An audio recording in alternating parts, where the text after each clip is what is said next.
Can you believe all this mail?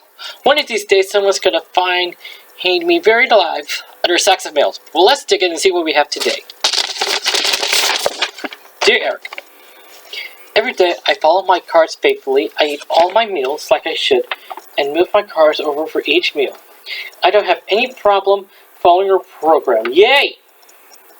What I do have a problem with is that by 10:30 at night, I am famished. It's like a little alarm clock has gone off in my stomach and it starts growling furiously. I don't have any cards left, so I can't have a little snack, and I don't want to cheat on my cards either. What can I do? Please help me, because I'm afraid I can't last much longer. Loretta. Well, let's take a minute to look at the word famished.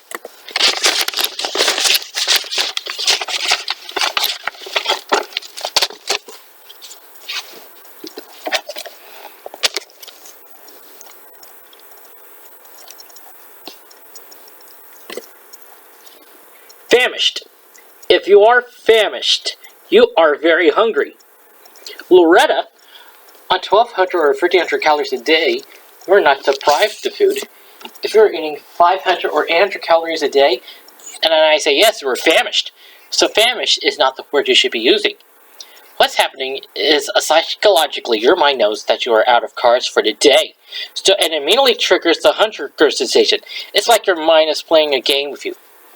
This late night snack attack happens to a lot of people. And in tape 2, we discussed some of the dangers of late night eating. Here is what I would help you get over hunger pains before bed. First of all, try not to use all of your carbs during the day. Maybe eat a little less lunch or dinner so that when you get hunger pains at 10:30 before bed, you can have a little snack. For example, try to rearrange your cards so that you have a fruit card left over, and that way you'll be able to have a piece of fruit for a snack. That may help to satisfy you so that you could go to sleep. Secondly, Loretta, try getting involved with a project or something that will keep you busy for a few hours after dinner. If you just eat and then sit in front of the TV set after dinner, that may be causing you to feel hungry. You heard of getting the munchies while watching TV? Well, if you're just sitting around with nothing to occupy your brain, maybe you're sending signals and it's time to start eating again. Remember, busy fingers will keep your hands out of the refrigerator. Alright, let's take another letter. Dear Eric, I'm allergic to dairy products. I can't have yogurt, ice cream, or any of the other products listed on your dairy cards. What can I do? I need to get some calcium in my diet, but I can't have things like milk and cheese. Any suggestions? Love, Jody.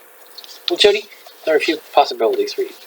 First of all, if you like milk, and you want to drink it before you're allergic, and maybe the lactose in the milk that you're allergic to, why not try the new not-fat, lactose, fat-free products that are available today? Check with your doctor first. If you can drink this type of milk, you can count your dairy cards the same as you would for regular, not-fat, or skim milk. If you can't tolerate the lactose-free products, then here's another suggestion. Remember that a dairy card is worth 90 calories, and you get 2 dairy cards per day.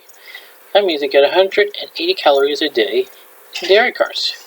My advice is to spend those calories in another way. Now, I have a friend who is also allergic to dairy products, and she added extra bread, a meat, and her vegetable card in her deal meal wallet. That equals 180 calories, and that takes the place of 2 dairy cards. That way you can still get the total amount of calories you're supposed to have, but you can bypass the dairy products you're allergic to. Now this applies to other foods also. Now that you know the caloric equivalent of your cards, you'll be able to substitute food that you're allergic to.